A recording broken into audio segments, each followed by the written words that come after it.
Bueno, hemos llegado al final del trimestre. Vamos a comentar hoy nuestra última lección, la lección número 13.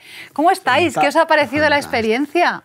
Pues a mí me ha gustado mucho poder compartir con vosotros toda esta información, todas estas semanas en las que hemos estado investigando tanto acerca de este libro tan bonito. Para mí ha sido fantástica, ha sido una experiencia preciosa de compartir con vosotras y también de tratar tantos temas, de poder profundizar y dirigirnos a ciertos aspectos que puedan ser valiosos, importantes y útiles para nuestra audiencia. Pues me alegro mucho, yo he aprendido un montón. Creo que ha sido muy buena idea el enfocar el estudio del libro de Génesis desde distintas perspectivas, pues porque hemos recibido información diferente. Yo he aprendido un montón de cosas de la arqueología, de la historia, algunas ideas teológicas y del texto que no conocía, y creo que eso ha sido muy enriquecedor para todos. Bueno, llegamos al final de la historia del Génesis, y la parte que vamos a ver esta semana, que es del capítulo 46 al final, al 50, empieza con Jacob, Israel, bajando a Egipto. Nos quedamos la semana pasada en que José se presenta a sus hermanos, los hermanos se van a decirle a su padre la buena noticia de que José está vivo, y ahora Israel va a encontrarse con José. Y esto de bajar a Egipto es una cosa que es como muy repetitiva en la Biblia, pasa muchas veces. ¿Os acordáis de alguna otra historia en la que los personajes van a Egipto, a lo mejor en circunstancias distintas? Pues quedándonos en el libro del Génesis, Abraham, que ya hemos hablado de él, baja a Egipto, y allí pues cuando volverá de Egipto volverá más rico incluso de cómo bajó. Pero ahí se va por su cuenta. Ahí se va, él es el que decide irse a Egipto.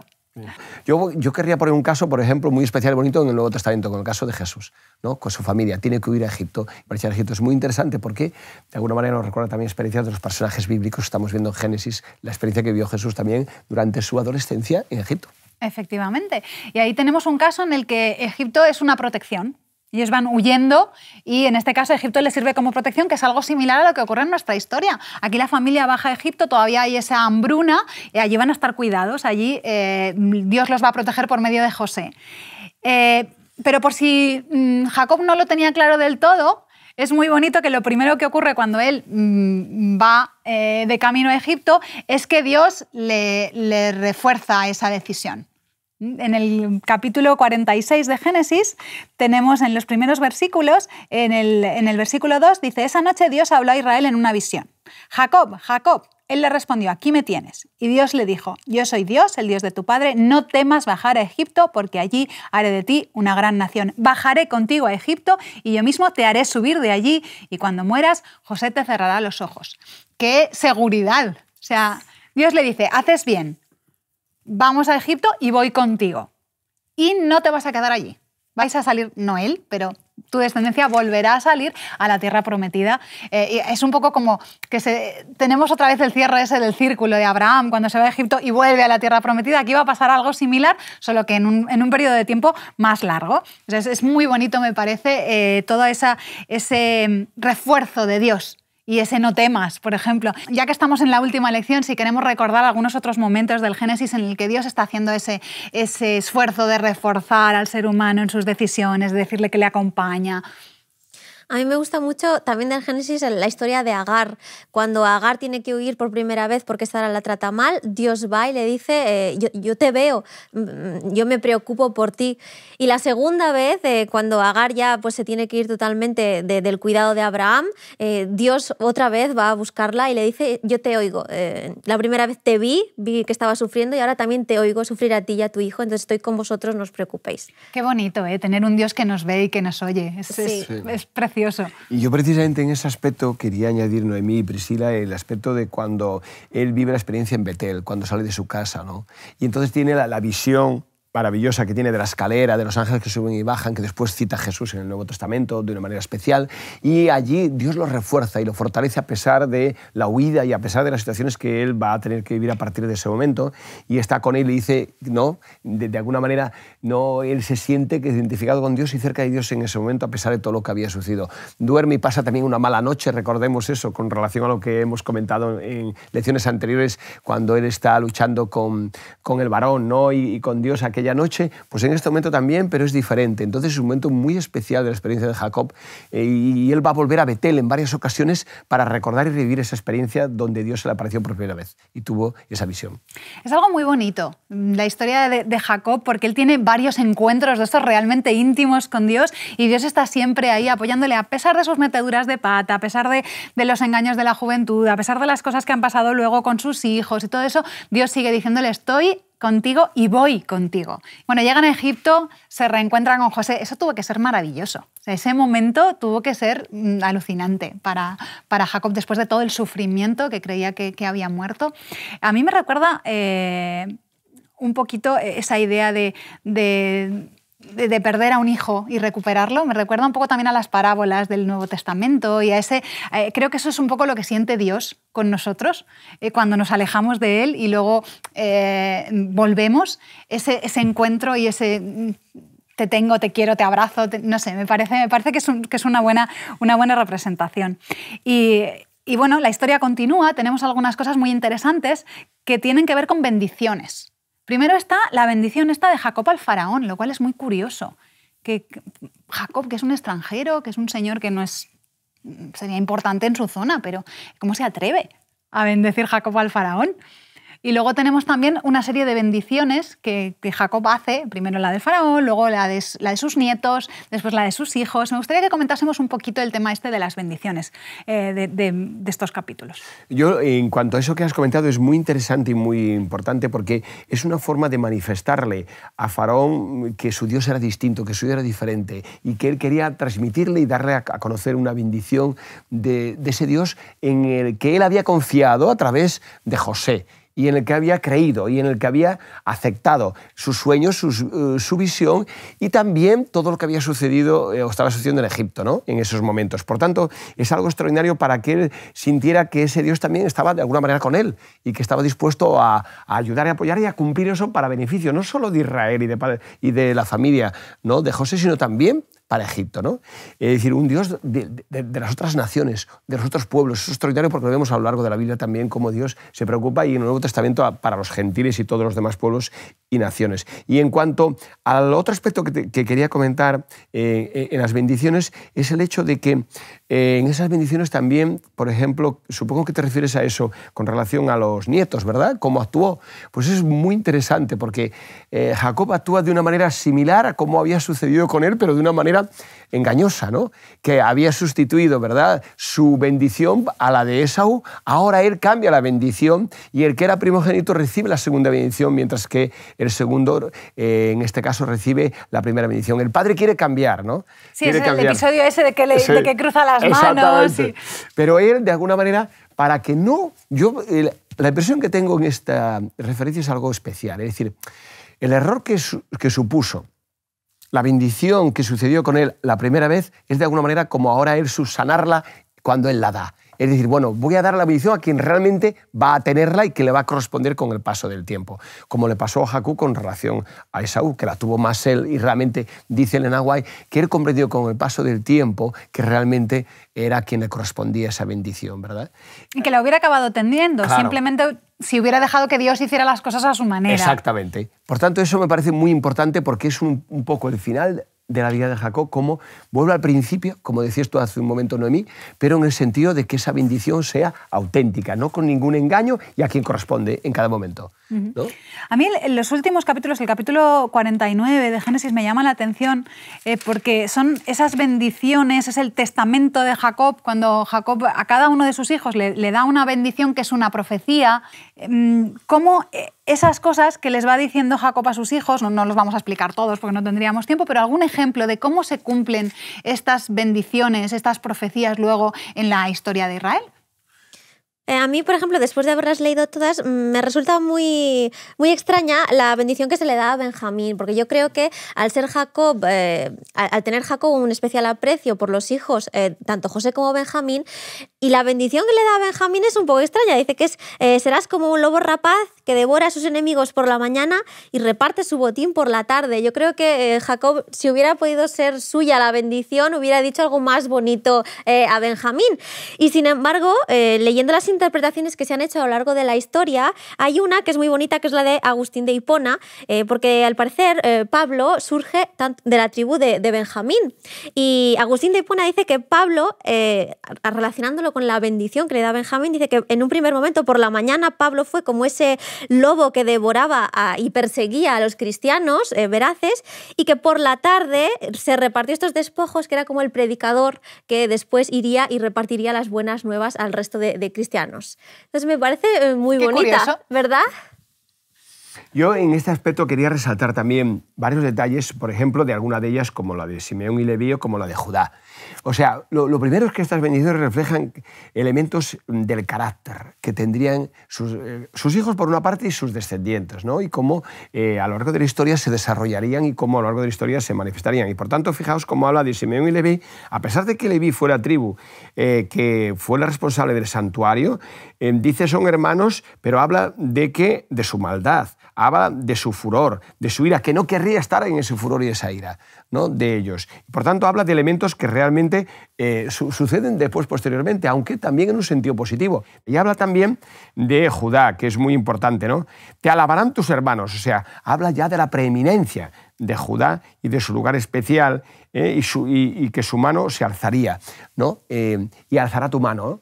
Y se alzará tu mano. Entonces, habla de una posición de privilegio. Realmente sabemos a través de la historia que de la tribu de Judá, además de venir David y toda la dinastía davídica, ¿no? Y monárquica en ese momento, también viene las referencias a todo el plan mesiánico y todas las profecías mesiánicas. Por tanto, habla de la preeminencia que tendría Judá. Y además, para concluir, un detalle muy importante, es que Judá fue el último reino que cayó, que fue al exilio y al cautiverio. Y eso es muy importante porque habla que aun a pesar de romper el pacto, tardó más que el resto de Israel para hacerlo, y de alguna manera mantuvo, a pesar de sus deficiencias, muchos aspectos que aquí se señalan de esa preeminencia que tendría Judá. Entonces estamos viendo que ya desde aquí, desde el Génesis, como hemos visto ya desde los primeros capítulos, desde el 3, ya tenemos referencias al Mesías. Y aquí es como que está un poquito más desarrollado. La bendición esta de Judá es bastante larga, va desde el versículo 8 hasta el 12, me parece, y está diciéndole cosas que ya tenemos relacionadas con Jesús, cuando habla del cachorro de león, esa representación del Mesías como un león. Y del cetro de Judá. El cetro de Judá. Tenemos todas esas referencias que están, por un lado, referidas a los reyes, a David, y luego a Jesús, que finalmente va a ser el rey de verdad. Aunque luego a los israelitas les costaba entender estas cosas, esas dobles referencias, y no tenían muy claro qué tipo de rey iba a ser Jesús, porque en realidad el mensaje de la Biblia es uno. Y es el plan de salvación. Claro. Aquí vemos que constantemente Dios está recordándonos, esto se va a arreglar, yo lo voy a arreglar, voy a venir, voy a estar con vosotros como persona y lo voy a arreglar. Y yo en ese aspecto, Noemí, me gustaría añadir un detalle. Cuando habla aquí de cetro de Judá, y por ejemplo en Números también, cuando habla Balaán, que también hace profecías acerca de Israel porque él quiere maldecir, pero tiene que bendecir, como aquí él hace, que es muy interesante, pero lo encontramos más adelante en Números, es muy importante porque la referencia que se hace aquí en los Targumim, en las versiones arameas parafraseadas, habla de Mesías y de rey, exactamente. Lo pone sí, exactamente. Literalmente, Mesías y rey, según el Targumim que se consulta en Números y también con relación aquí al texto de Génesis, ¿no? Y eso es muy interesante porque, aunque son versiones parafraseadas, no son literales del hebreo, sin embargo, a veces son explicaciones que amplían y que completan el significado de los términos en hebreo, que a veces resultan un poco más discutibles solo en el texto masorético o en el texto hebreo directamente. Qué interesante. Y es muy interesante. Pues me gustaría que comentásemos un poquito algunas ideas, a lo mejor generales, para finalizar. Y una de ellas que me parece muy interesante es el por qué. ¿Por qué tenemos este libro del Génesis? ¿Por qué escribiría Moisés este libro? ¿Cuál sería su motivación para escribir el libro del Génesis? Al investigar este tema a lo largo del trimestre me he dado cuenta de dos cosas. La primera sería la razón por la que se escribe el Génesis, y la otra tiene más que ver con la figura de Moisés. El Nade White nos dice que es Moisés el que escribe el Génesis y que los ángeles le habían dicho ya a Moisés que él iba a ser el libertador del pueblo de Israel. En el momento en el que Moisés mata a este egipcio, nos dice Elena de White que cae en el mismo error que han caído los grandes personajes del Génesis, como Abraham, como Sara, como Rebeca, que intentan hacer la voluntad de Dios, intentan ayudar a Dios, pero meten la pata. Entonces, cuando se va a Madián y está allí escribiendo el libro del Génesis y escribe todas las historias de estos personajes que han metido la pata igual que él, ¿con qué sentimiento seguramente Moisés estuvo escribiendo las grandes historias de estos personajes? Yo creo que él creció como persona diciéndose de, bueno, ellos también han caído, pero el Señor siguió con ellos y yo también he caído y el Señor va a seguir conmigo. Esa es la primera curiosidad que me ha venido después de estudiar tan intensamente el libro del Génesis. Y la segunda, pues tiene que ver pues, con la razón, el por qué lo escribe. Cuando leemos Deuteronomio 7:11, vamos a ver que es el texto en el que se les habla a los israelitas de que van a entrar en ese momento dado en la tierra prometida. Y dice, cuando el Señor tu Dios te lleve dentro de la tierra donde estás a punto de entrar y que vas a poseer, Él te abrirá camino quitando de tu paso a muchas naciones. Y va a dar una serie de consejos y de advertencias. Dice, por ejemplo, no permitas que tus hijas ni tus hijos se casen con las de estas naciones porque se apartarán de mí para rendir culto a otros dioses. Y sigue así, dice, porque caerás en su trampa si adoras a sus dioses, o si codicias sus dioses o codicias su plata, se convertirán en una trampa para ti. Nos está hablando de la influencia que estas naciones van a tener en el pueblo de Israel, que va a entrar ahora, en este momento dado, en la tierra prometida, que está llena de otras culturas que tienen otra forma de ver el mundo.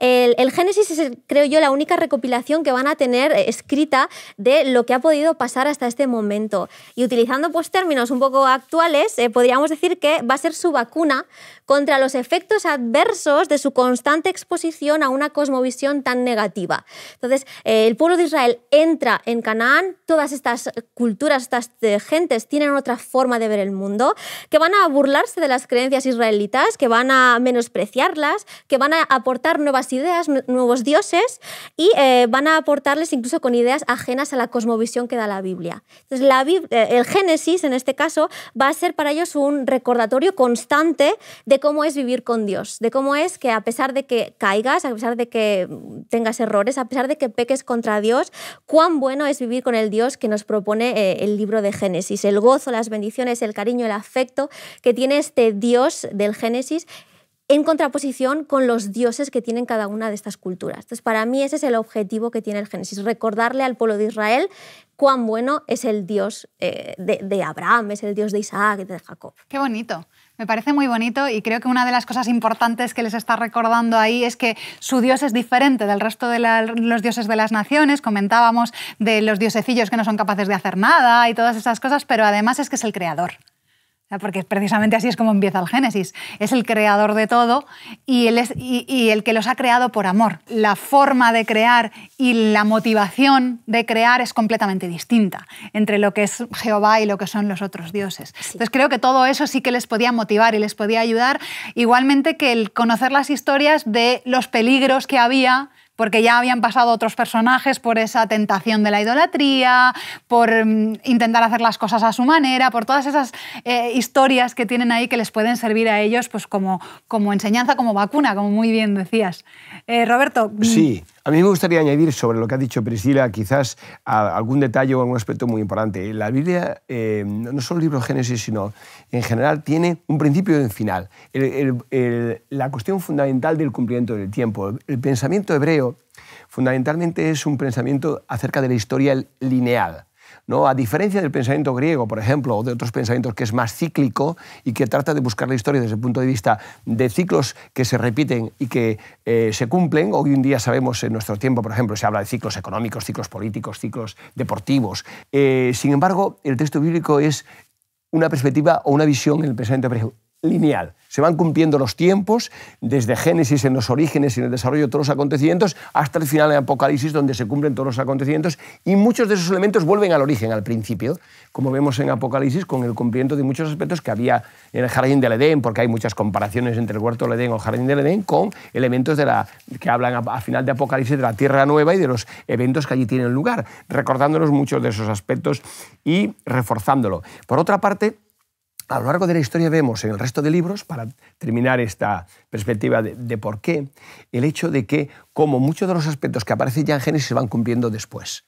Es decir, acerca del Mesías, acerca de la repetición o elementos continuamente de la creación que aparecen en múltiples libros y que nos recuerda continuamente lo que sucedió, acerca del sábado, acerca de las historias de los personajes, que muchos de ellos elementos se repiten o son parecidos en cuanto a experiencias positivas, negativas o en cuanto a su relación con Dios. Es decir, el elemento temporal continuamente es un hilo conductor que conduce todo el mensaje del texto para mostrarnos que Dios es un Dios de espacio, pero sobre todo de tiempo, y que ese tiempo marca la vida de los seres humanos y de la relación con Él. Qué bonito. A mí me gusta mucho un comentario que hace la Escuela Sabática. En el capítulo 50, en el versículo 26, dice: José murió a los 110 años, lo embalsamaron y lo depositaron en un sarcófago en Egipto. Dice que lo pusieron en un ataúd, pero no lo pusieron en una tumba, porque José había pedido específicamente que quería que sacaran sus huesos de Egipto, él sabía que se iban a cumplir las promesas de Dios, sabía que ellos iban a volver a la tierra prometida y quería irse para allá. Y me parece muy bonito porque dice que el Génesis termina igual que el Pentateuco.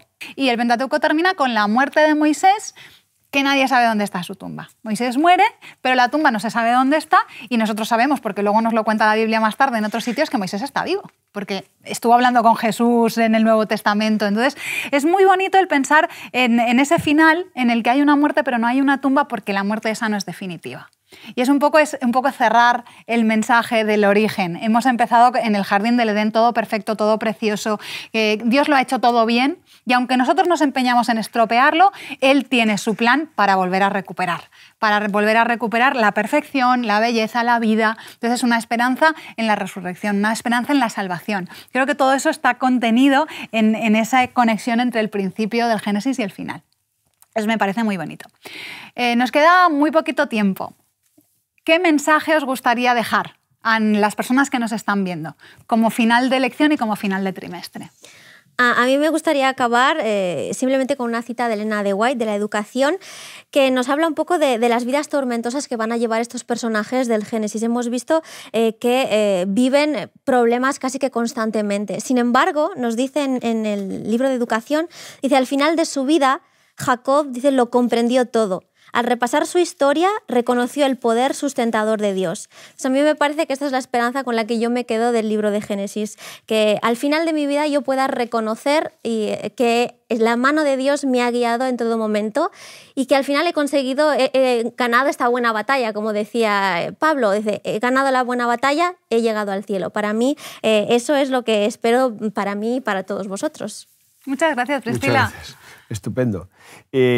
A mí me gustaría sobre este aspecto resaltar algo muy importante, y es que parte de lo que hemos estudiado y hemos comentado en nuestras lecciones tiene que ver con visiones, ¿no?, que recibe Moisés. Sabemos que Moisés era profeta. Deuteronomio nos habla de que por un profeta fue llevado el pueblo, ¿no?, fue sacado de Egipto. Y también que fue llevado al desierto. Por eso me parece algo extraordinario, porque parte del libro es una combinación, por supuesto, de mensajes a través de la transmisión oral y de los aspectos que se fueron comunicando a través de las generaciones y de las diferentes periodos o etapas, pero otra parte era fruto de las visiones, de aquello que recibió Moisés, igual que recibió después sobre el tabernáculo, más adelante en el Sinaí, sobre el santuario, que recibió también visiones acerca de los primeros capítulos, que él, por supuesto, no podía conocer de otra manera, aunque tuviera información de otros de sus ancestros, sino directamente por comunicación directa de Dios o relación con Él. Y eso me habla especialmente del libro de Génesis, un libro tan controvertido, tan discutido en los tiempos modernos y desde hace varios siglos, ¿no?, de que tiene un fundamento mucho más sólido desde el punto de vista bíblico-teológico, ¿no?, que no solo se basa en literatura, en poesía, en narrativa, sino también se basa en visiones, en comunicación o revelación o inspiración de Dios hacia el ser humano, en este caso a través de Moisés, y que eso queda reflejado en el texto de una manera extraordinaria, para confirmarnos y reafirmarnos que no procede de él, sino procede de algo superior a Moisés, y que lo refleja en el libro. Por lo tanto, me parece un libro maravilloso porque nos habla de lo que hoy el ser humano necesita, de dónde venimos. Para muchos, para la gran mayoría, venimos de la evolución. Sin embargo, para la Biblia, para Dios, venimos de su obra creadora. Muchas gracias, Roberto. Me parece precioso, y yo más o menos me había quedado con la misma idea. Mi conclusión de la escuela sabática y del libro es un poco la misma, y es que podemos confiar en el Génesis. O sea que lo que nos cuenta aquí pasó de verdad. Y durante este trimestre hemos dado un montón de evidencias por parte de la arqueología, de la historia, por parte del texto bíblico, de que esto es una narración histórica. Esto es lo que pasó, esto es lo que Dios nos está contando por medio de Moisés y nos lo está contando porque es importante. Porque es importante para que entendamos el resto de la Biblia y para que confiemos en que igual que Él lo hizo todo bien al principio, lo va a volver a hacer bien al final y quiere que nosotros estemos con Él en ese momento. Y me parece pues, que es muy importante que tengamos en cuenta eso, que podemos confiar en la Biblia y podemos confiar en el Génesis. Muchísimas gracias por haber participado en esta bonita experiencia. Gracias a ti, Priscila. Sí, a ti, muchas Noemí. gracias. Me gustaría que terminásemos con una oración. ¿Querrías orar por nosotros y por todas las personas que nos están viendo, Roberto? Por supuesto, con mucho gusto lo vamos a hacer. Padre, te damos muchas gracias, Señor, por este tiempo que hemos compartido juntos durante todas estas lecciones, todas estas semanas, por el gozo de poder conocerte mejor, de poder conocer los orígenes de nuestra existencia y de la existencia de este mundo. Gracias por poder compartir con nuestros hermanos, hermanas y todos aquellos que han estado y van a estar escuchando a lo largo del tiempo estos mensajes y estas lecciones de escuela sabática para que sea para sus vidas realmente valioso, útil, importante y significativo. Que les ayude a encontrar respuestas y también encontrar comprensión y entendimiento de los orígenes, del Génesis, y que sea también un Génesis para sus vidas. Un comienzo que les ayude a acercarse más a ti, a unirse más a ti, Señor, y que sea para ellos una experiencia especial y única de volver a encontrarse con nuestro Dios creador y con nuestro Dios que nos ha manifestado lo que quiere de nosotros, lo que ha hecho con nosotros y lo que desea hacer con nosotros para el futuro y para la eternidad. Que tú lo hagas posible para cada uno de nosotros y para cada uno de nuestros oyentes y aquella audiencia que vaya a compartirlo con nosotros. Te lo pedimos en el nombre de Jesús. Amén. Amén. Te invitamos a tener una experiencia más allá del sábado, convirtiendo tu unidad de acción en una iglesia hogar en donde la Biblia, la oración intercesora, la fraternidad y la testificación sean vuestro estilo de vida. Así, experimentaremos un poder renovador en la iglesia y en el cumplimiento de la misión. Suscríbete a nuestro canal de Hub Media para no perderte ninguna escuela sabática viva. Que Dios te bendiga.